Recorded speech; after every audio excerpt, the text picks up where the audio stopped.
Is being gay okay? Well, if we're being honest, for most of human history, the answer would have been no.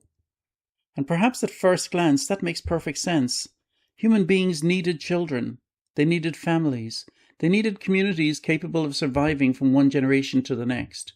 And the most obvious way to produce children was heterosexual sex.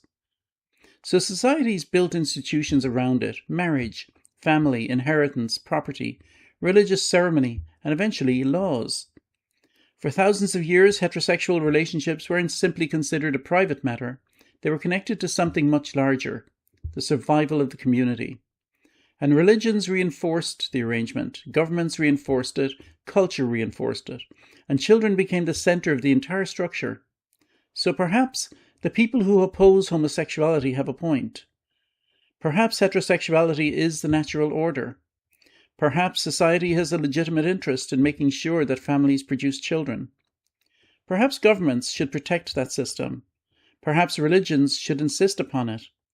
Perhaps homosexuality threatens the entire arrangement. Or perhaps we're about to discover that the argument stopped making sense a very long time ago. Let's take ourselves back to the beginning. Early human communities had an obvious problem. People die, children are born, and communities need enough people to survive. There was no modern medicine, no reliable contraception, no fertility treatment, no social welfare system, no retirement system, and infant mortality was extraordinarily high. The survival of a community depended upon people producing the next generation, and heterosexual reproduction was the mechanism available to human beings for doing it. So relationships between men and women became much more than romantic arrangements. They became social institutions. Marriage could establish who belonged to whom, who was responsible for children, who inherited property, who was expected to provide, who belonged to which family. And as societies became more organized, governments and religions became increasingly involved. Rules emerged around sex, marriage, adultery, inheritance, legitimacy, children. The family wasn't simply about love, it was also an institution for maintaining society. And that helps explain why heterosexual relationships became so deeply embedded in law and religion. But here's the critical question. Does an institution created for one set of circumstances remain morally justified when those circumstances change? Because the circumstances have changed dramatically. For most of human history, population growth was slow. Disease, war, famine, child mortality, and limited food production kept human numbers relatively constrained. Then something extraordinary happened. Industrialization, modern agriculture, medicine, clean water, sanitation, vaccination, and dramatically improved survival rates. The human population exploded. In 1974, there were roughly 4 billion people on Earth. Today, there are more than 8 billion. In roughly half a century, humanity has doubled. This isn't a minor demographic change, it's extraordinary. And this creates an important thought experiment. If heterosexual marriage and sexual morality were partly structured around the necessity of producing enough children to sustain human societies, what happens when humanity has gone from worrying about having enough people to worrying about how to support billions upon billions of people? Suddenly the old argument becomes difficult to sustain. We don't face a shortage of humanity, we face an unprecedented abundance of it.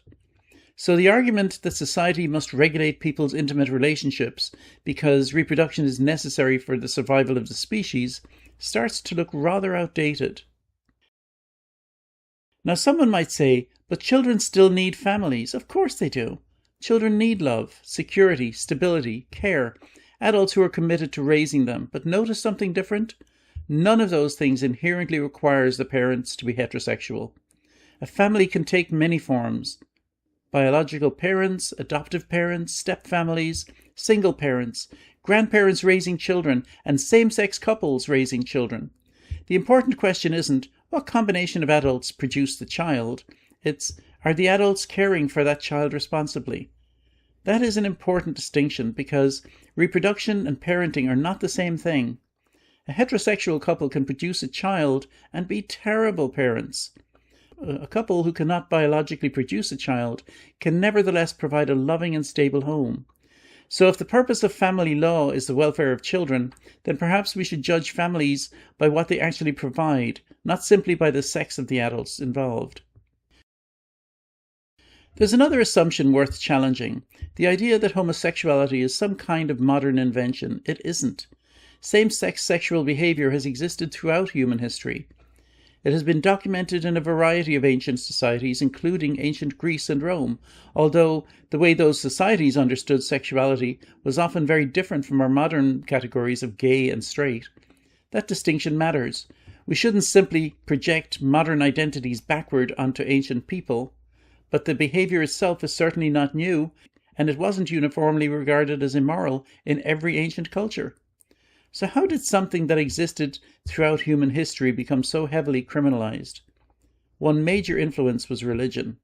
As Christianity spread through Europe, certain sexual acts became increasingly associated with sin. Later, European legal systems incorporated religious moral concepts into secular law. And eventually those laws were exported through much of the world through European colonization. Homosexual acts were criminalized across large parts of the British Empire, for example, with some of those laws surviving long after colonial rule ended. Something remarkable happens when a religious belief becomes a law. It stops being simply, my religion tells me this is wrong, and becomes, the state will punish you for doing it. That is a profound transformation. A religious community can establish rules for its own members, but a government has something much more powerful: police, courts, prisons, the ability to use force. And suddenly an intimate act between consenting adults becomes a matter for the criminal justice system. In much of the Western world, those laws have since been repealed, but homosexuality remains criminalized in a number of countries today, including several states where religious or authoritarian political systems play an important role in public life. And this is where the argument becomes much more uncomfortable. Because we're no longer talking about whether a religion approves of homosexuality. We're talking about whether a government should have the power to decide what consenting adults do with their bodies and whom they love. And now, stop. Just stop for a moment. Because we've been discussing this for several minutes as though it's an enormously complicated question, so let's ask the obvious question. What the hell gives anyone the right to tell another adult who they can love? Seriously, what is this? Why are we even having this conversation? If two adults meet, they like one another, they fall in love, they want to build a life together, and neither is being harmed, why the hell is anybody else involved? Why does the government care? Why does a stranger care? Why does my religion get to dictate what happens inside somebody else's bedroom? Why does your religion? And if you don't approve, fine, don't do it. If your religion teaches you that homosexuality is wrong, then you are entirely free to follow that teaching in your own life. But there's an enormous difference between saying, my religion doesn't permit me to do this, and saying, therefore you aren't allowed to do it either. Those are not remotely the same statement. And this is where I think the argument becomes almost absurd. We don't normally ask whether someone has permission to fall in love with another consenting adult. We don't ask, is this person tall enough for you? Are they from the right neighborhood? Do they have the right political beliefs? Does your neighbor approve of them? Love doesn't require a public license, and neither should sexual orientation. If you're heterosexual, you didn't choose your orientation from a menu. You didn't sit down at 16 and carefully calculate, I think I'll be attracted to this particular sex. You simply discovered who you were attracted to. Gay people deserve exactly the same freedom. They aren't asking society to become gay. They aren't asking everyone else to approve of them. They're asking to live their lives, to love, to form relationships, to build families if they want them, to grow old with somebody they care about. That's it. Now let's deal with the strongest objection, religion.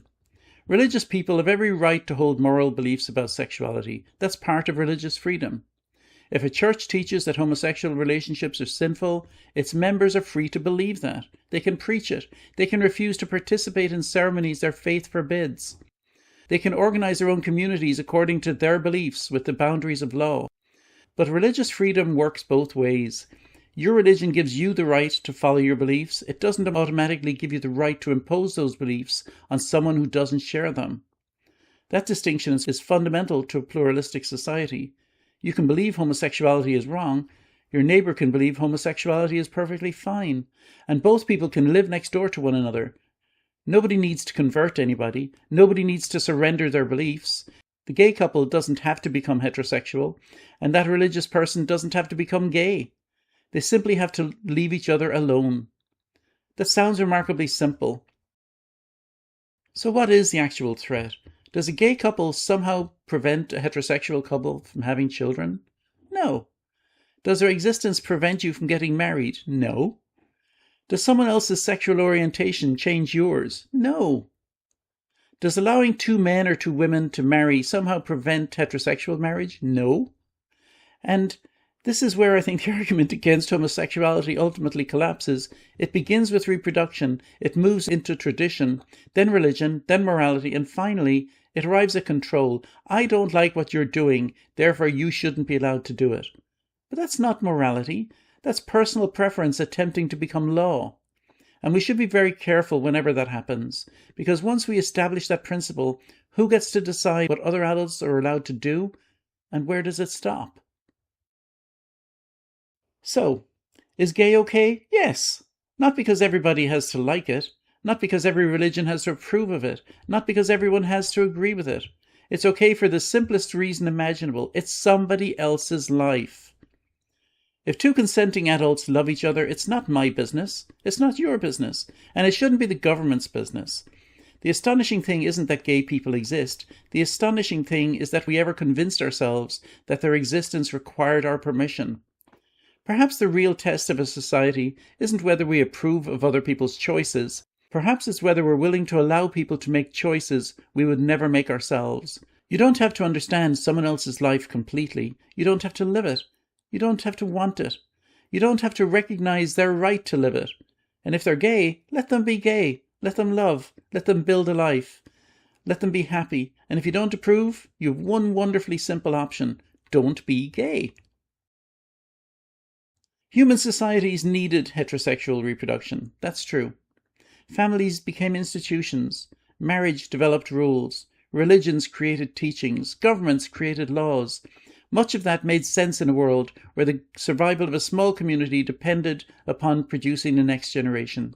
But we've inherited some of those rules long after the circumstances that produced them have changed.